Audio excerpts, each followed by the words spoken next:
Hello மக்களே, எல்லாரும் எப்படி இருக்கீங்க? Hope your one is fine. இன்னைக்கு இந்த வீடியோல வந்து எதை பத்தி பேச போறோம் அப்படின்னு கேட்டீங்கன்னா, நேத்து வந்து ஒரு நியூஸ் கேள்விப்பட்டேன். அந்த நியூஸ் கேள்விப்பட்டதுல இருந்து என்னடா இது இப்படியெல்லாம் கூட வந்து நடக்குது. இது நிறைய விஷயங்கள், நிறைய மாதிரியான விஷயங்கள் இந்த மாதிரி நடக்குது கேள்விப்படுறோம். ஓகே. ஆனா வந்து இன்னுமே நடக்குதுங்கிறது தான் வந்து மிகப்பெரிய ஆச்சரியமான ஒரு விஷயமா இருக்கு. எவ்வளவு ஜென்ரேஷன் பாக்குறோம், எவ்வளவு நியூஸ் எல்லாம் வந்து கேள்விப்படுறாங்க பசங்க. அப்படி இருந்தா கூட எகைன் அண்ட் எகைன் இதெல்லாம் வந்து கண்டினியூ தான் ஆகுதே தவிர there is no full stop. Okay. அந்த மாதிரியான ஒரு விஷயங்கள் தான். அதுக்காக தான் இதை வந்து சரி சொல்லலாம். நமக்கு இருக்கதே வந்து பாத்தீங்கன்னா 87 சப்ஸ்கிரைபர் தான். சரிங்களா? அந்த 87 பேர்ல வந்து இந்த வீடியோவை வந்து எத்தனை பேர் வந்து முழுவதுமாக பார்க்கறாங்கன்னு தெரியாது. அட்லீஸ்ட் முழுசா வந்துட்டு ஒரு 2-3 பேர் பார்த்தாலும் அவங்களுக்கு அது யூஸ் ஆகணும் அப்படிங்கிறதுக்காக தாங்க இந்த வீடியோ. சரிங்களா? இப்ப என்னன்னா, எங்க ஊருக்கு பக்கத்துல வந்து ஒரு ஊர் இருக்கு. அந்த ஊர்ல வந்து பாத்தீங்கன்னா ஒரு பொண்ணு வந்து திடீர்னு பாத்தீங்கன்னா 20 வயசு அந்த பொண்ணுக்கு. அந்த பையன் ஒரு பையன் 2 பேரும் வந்து லவ் பண்ணியிருக்காங்க. லவ் பண்ணிட்டு என்ன பண்ணியிருக்காங்க, திடீர்னு பார்த்தா எஸ்கேப் ஆயிட்டாங்க. இது யூஸ்வலா வந்து எல்லார் வீட்லயும் வந்துட்டு லவ் பண்றப்ப ஒத்துக்கல அப்படின்னா எஸ்கேப் ஆகுறதுங்கிறது ஹேப்பன்ஸ் இல்லையா? ஆனா இந்த பொண்ணு கொஞ்சம் விசித்திரமா ஒரு விஷயம் பண்ணிட்டாங்க. என்னன்னா, வீட்டுல இருக்க 20 பவுன் நகையும் 10,000 ரூபாய் நகை, அதுக்கப்புறம் வந்து 10,000 ரூபாய் பணம், இது ரெண்டையும் எடுத்துக்கிட்டு அந்த பையனோட எஸ்கேப் ஆகி போயிட்டாங்க. வீட்டை விட்டு போயிட்டாங்க. சரியா? இப்ப காதலுக்கு கண்ணு இல்ல இல்லையா? அதனால வந்து என்ன பண்றது? இந்த மாதிரி எல்லாம் பண்றாங்கல்ல. இப்போ இத கேட்டோன்னு என்ன தெரியுமா, இந்த பொண்ணுங்களை எல்லாம் என்ன பண்றதுன்னு தெரியல. இப்போ நீங்க லவ் பண்றீங்கம்மா, சரியா? லவ் பண்றது தப்பு கிடையாது.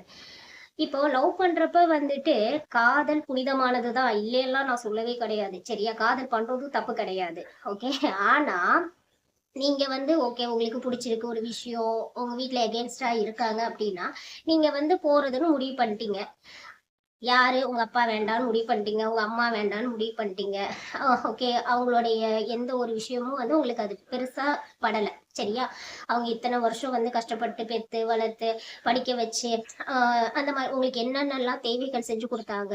ஓகே. நீங்க கேட்கறதெல்லாம் வாங்கி கொடுத்துருப்பாங்க. எல்லாமே பண்ணியிருப்பாங்க இல்லையா? இது வந்து அவங்களுடைய கடமை. இதை வந்து சொல்லி காமிக்கிறதுக்காக சொல்லல. அப்படி இருக்கப்ப அந்த விஷயங்கள் எல்லாமே வந்து பண்ணி கொடுத்துருப்பாங்க. ஒரு நம்பிக்கை உங்க மேல வச்சிருப்பாங்க.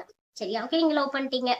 அப்படி இருக்கிறப்ப அங்கிருந்து எஸ்கேப் ஆகி வீட்டை விட்டு போறீங்க இல்லையா? போறப்ப காதல் முக்கியம்னு நினைக்கிற நீங்க காதலோட தானே போகணும். அப்படி இருக்கப்ப வீட்டுல அப்பா அம்மா வேண்டாம், அப்பா அம்மாவுடைய கௌரவம் தேவை கிடையாது.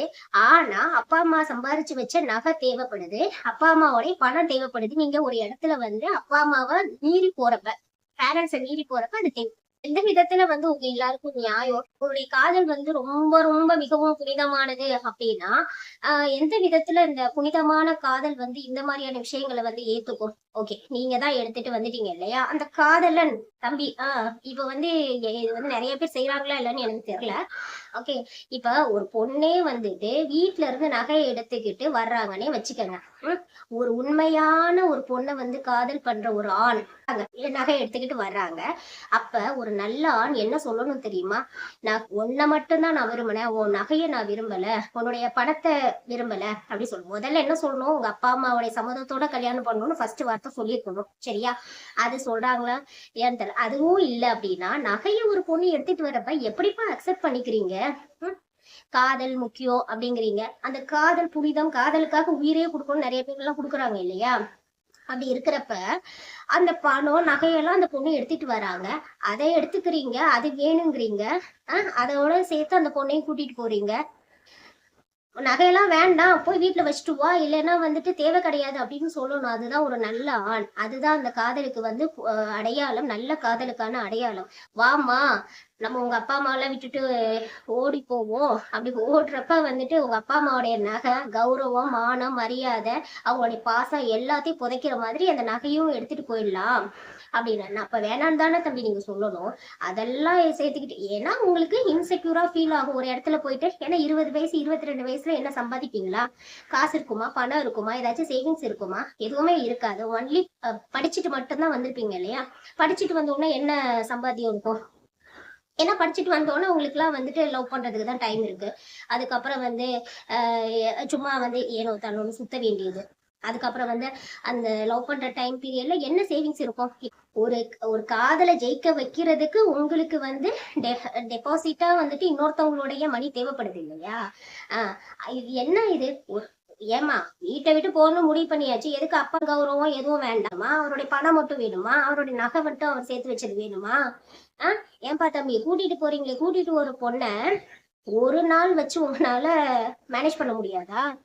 அதுக்கும் நீங்க கூட்டிட்டு போற பொண்ணுடைய அப்பா அம்மா பேரண்ட்ஸோடைய சேர்த்து வச்சதெல்லாம் தேவைப்படுது. அப்புறம் எப்படி காலம் முழுவதும் அந்த பொண்ணை வச்சு காப்பாத்துவீங்க? எந்த நம்பிக்கையில எந்த தைரியத்துல அந்த பொண்ணை கூட்டு போறீங்க? இப்ப நீங்க கூட்டு போறீங்கன்னு வச்சுக்கோங்களேன், எனக்கு எதுவுமே வேண்டாம், நான் உன்னை வச்சு காலம் முழுக்க வச்சு காப்பாத்துவேன் என்னுடைய சுய உழைப்புல அப்படின்னு சொல்றியா? நல்ல ஆணுக்கு அடையாளம். அதை விட்டுட்டு நகையெல்லாம் வாங்கிக்கிறீங்க, அசிங்கமா இல்ல? என்ன இது? நீங்களாம் வெக்கப்படணும்பா. இந்த மாதிரியா இப்படியெல்லாம் காதல் பண்றது, இந்த காதலுக்கே நீங்க அவமானம் இதெல்லாம். சரியா? அந்த காதலுக்கு மரியாதை கிடையாது இதெல்லாம். மிக மிக அவமானத்தை தேடி தரீங்க காதலுக்கு. காதல்ங்கிறது புனிதமானது. அதெல்லாம் இந்த மாதிரியான கொச்சப்படுத்துற மாதிரியான விஷயங்கள்லாம் பண்ணாது. சரியா? இப்ப எல்லாம் பொம்பளை பிள்ளைகளை அனுப்புறதே பயமா இருக்கு. ஏமா உங்க எல்லாம் வந்துட்டு எப்ப பார்த்தாலும் பாதுகாக்கிறதா வீட்டுல இருக்கவங்களுக்கு எல்லாம் வேலையா? உங்களை எல்லாம் ஸ்கூலு காலேஜுக்கு அனுப்பினா ஒரு காலத்துல எல்லாம் பொம்பளை பிள்ளைங்க படி ஏறி வந்துட்டு வீட்டு படியை தாண்டி போய் படிக்கணுங்கிறதே மிகப்பெரிய ஆச்சரியமான ஒரு விஷயம், கேள்விக்குறியா இருந்தது. அப்படிப்பட்ட காலகட்டங்கள்ல உங்களை எல்லாம் இப்பெல்லாம் எவ்வளோ சுதந்திரம் கொடுத்து வளர்க்குறாங்க. உங்களை எல்லாம் ஸ்கூலுக்கு போன்னு சொன்னா யாரை கேட்டாலும் பார்க்கணுமே, நான் 6th ஸ்டாண்டர்ட்ல இருந்து லவ் பண்றேன், நான் 8th ஸ்டாண்டர்ட்ல இருந்து லவ் பண்றேன் அப்படின்னு சொல்ல வேண்டியது. சரியா? உங்களை எல்லாம் ஸ்கூலுக்கு எல்லாருக்கும் அந்த வயசுங்கிறது இருக்கதான் செய்யும். ஓகே, தட் இஸ் டீனேஜ் இல்லையா? ஆனா அதெல்லாம் மீறி வரணும். அதுதான் லைஃப். அதுக்காக நான் வந்து காதலுக்கு எகென்ஸ்ட் அப்படிலாம் கிடையாதுங்க. ஓகே, நான் இன்னும் நிறைய பேர் லவ் பண்ணி கல்யாணம் பண்ற ஃப்ரெண்ட்ஸ் எல்லாம் பார்த்துருக்கோம். சரியா? ஆனா எந்த வயசுல லவ் பண்றோங்கிற ஒரு விஷயம் இருக்கு. லவ் பண்றது ஓகே, அதுக்காக நீ இப்படியா நைட்டோட நைட்டா எல்லாத்தையும் வந்துட்டு? திருடனுக்கும் உங்களுக்கும் என்னம்மா வித்தியாசம்? ஒரு வீட்டுல வந்து ஒரு பேரண்ட்ஸ் வந்துட்டு நம்ம வீட்டுல இருக்கோம் அப்படின்னா நம்ம பிள்ளைங்களை நம்பிதானே ஒரு இடத்துல வந்து ஒரு பீரோலா இருக்கட்டும், ஒரு பொருட்களை வைக்கிறதா இருக்கட்டும், எல்லாம் சேஃபா வைக்கிறாங்க. இப்ப நம்ம இருக்கோம்னா ஒரு வீட்டுல இருக்காங்கன்னா நம்ம பிள்ளைங்க தானே அப்படின்னு சொல்லிட்டு கேஷுவலா தானே அவங்க வைக்கிறாங்க. பிள்ளைங்களே திருடர்களா இருப்பாங்கன்னு யாராச்சும் நினைச்சாங்களா என்ன? நினைச்சிருந்தா எல்லாரும் வீட்டுல பூட்டி வச்சுக்கிட்டே இருந்திருப்பாங்க. சரியா?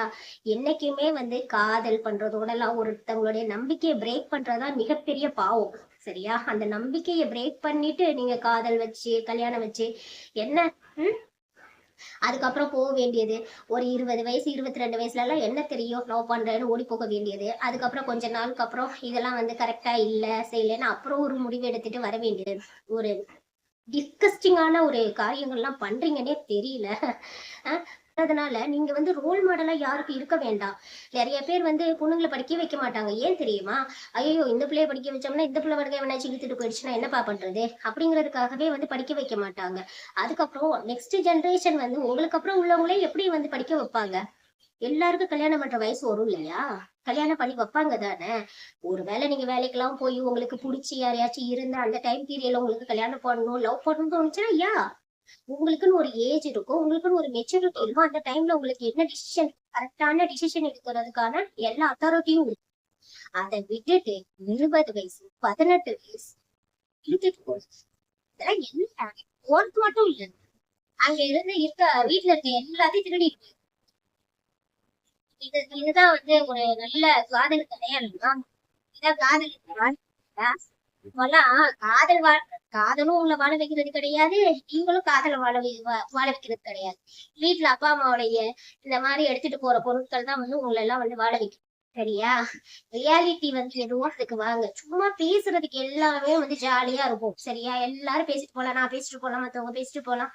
வாயால பேசுறது வேற, அதே மாதிரி ரியாலிட்டியா நடக்கிறதுங்கிறது வேற. அதே மாதிரி படத்துல காமிக்கிற காதல்கள் எல்லாரும் படத்துல காமிச்சிட்டு போயிடுவாங்க. சரியா? அவங்களுக்கு வந்து நார்மல் லைஃப வந்து லீட் பண்றதுக்கான எந்த விஷயமே இங்க தேவைப்படாது. ஏன்னா அது படம். ஒரு சீனுக்கு வந்துட்டு ஒரு இது எடுப்பாங்க, இன்னொரு சீனுக்கு எகைன் அடுத்த சீன் வந்து எடுப்பாங்க. இந்த மாதிரிதான் இருக்கும். ஆனா வாழ்க்கை அப்படி கிடையாதுன்றாங்க. ஒவ்வொரு சீனுமே வந்து வாழ்க்கையில வந்து நம்ம தான் அதை வந்து ஆக்ட் பண்ணணும். படத்துல அப்படி கிடையாது. நமக்கு இப்பெல்லாம் வந்துட்டு படத்துல வந்துட்டு ஒரு சீனுக்கு ஒருத்தவங்க ஆக்ட் பண்ணிட்டு போயிடுவாங்க, ஜஸ்ட் எடுப்பாங்க, பாட்டா இருப்பாங்க. ஆனா வாழ்க்கை அப்படி கிடையாது. சரியா? சாப்பாடு இல்லைனாலும் நீங்க தான் அதை அனுபவிக்கணும்.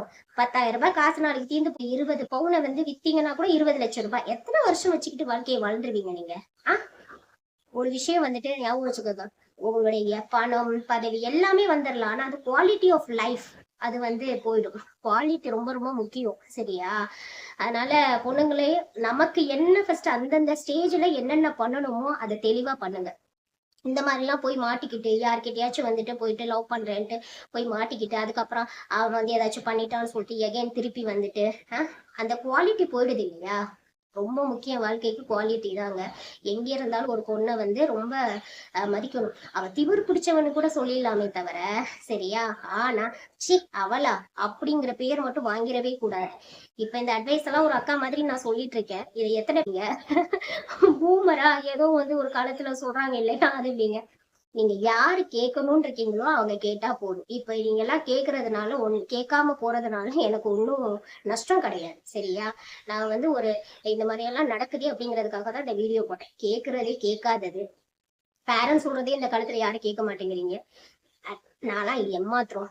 Okay all. Bye bye. Thank you.